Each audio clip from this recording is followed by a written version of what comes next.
Madilim ang gabi sa isang liblib na baryo na napapalibutan ng kagubatan. Tahimik ang lahat at kahit hangin ay parang natatakot gumalaw. Matagal nang kumakalat ang balita tungkol sa isang nilalang na nagpapakita tuwing sapit ang hating gabi. Isang aswang na sinasabing umaatake sa mga taong pauwi mag-isa. Isang gabi, tatlong magkakaibigan ang napadaan sa lumang kalsada malapit sa kagubatan. Wala silang kamalay-malay na ito ang isa sa mga pinakaiiwasang lugar ng mga taga roon. Habang naglalakad sila, unti-unting nawala ang ingay ng paligid. Parang biglang pinatay ang tunog ng mundo. Wala nang kuliglig, wala nang huni ng ibon, tanging yabag na lang nila ang maririnig. Sa gitna ng daan, may napansin silang babaeng nakatayo. Hindi ito gumagalaw, nakayuko at tila hinihintay sila. Habang papalapit sila, mas malinaw nilang nakita ang itsura nito. Maputla ang balat, mahaba at gusot na buhok. At tila walang buhay ang presensya.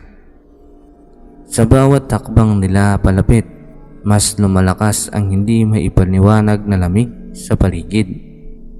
Parang bumababa ang temperatura kahit mahinit ang gabi.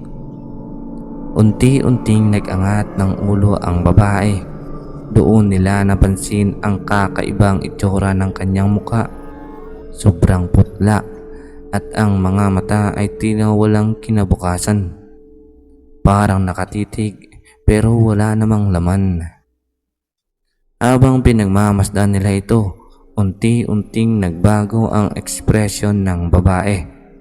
Ang dating tahimik na presensya ay napalitan ng isang nakakakilabot na ngiti na unti-unting lumalapad. Mas malawak kaysa sa natural na anyo ng tao.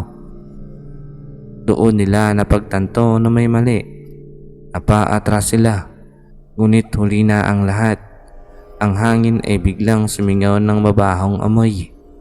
Parang nabubulok na luma na matagal nang nakabaon sa lupa. Sa gitna ng kanilang takot, ang babae ay unti-unting nagbago. Ang katawan nito ay tila hindi na sumusunod sa normal na anyo ng tao. Parang humahaba, bumabaluktot at nagiging mas hindi kapani-paniwala sa bawat segundo. Sa sobrang takot, tumakbo sila ng buong lakas. Habang tumatakbo, ramdam nilang may sumusunod sa kanila, hindi sa lupa, kundi sa hangin. Sa ibabaw ng mga puno, gumagalaw ng mas mabilis kaysa sa mga tao. Ang kanilang pagtakbo ay nauwi sa isang lumang bahay na malapit sa kalsada. Dali-dali silang pumasok at isinara ang lahat ng pinto at bintana. Sa loob, ramdam nila ang panginig ng bawat isa habang pinipilit pinapakalma ang sarili. Sa labas, nanunumbalik ang katahimikan, ngunit mas nakakatakot ito kaysa sa ingay. Maya-maya may narinig silang mahina at mabagal na pagkatok mula sa bubong. Una, parang patak lang. Pero habang tumatagal, lumalakas ito. Parang may gumagapang paikot-ikot sa ibabaw nila. Kasabay noon, may tumutulong likido mula sa kisame. Madilim, malapot, at may kasamang amoy na halos hindi nila matanggap. Hindi sila makagalaw sa sobrang takot. Ang bawat segundo ay parang humahaba. Habang ang pagkatok sa bubong ay unti-unting nagiging mas mabigat, mas malapit at mas sinasadya. Hanggang sa biglang tumigil ang lahat, isang katahimikan na mas nakakatakot kaysa kanina. At sa gitna ng katahimikang iyon, Naramdaman nila na hindi sila ang mga nagmamasid, hindi sila na ang minamasdan.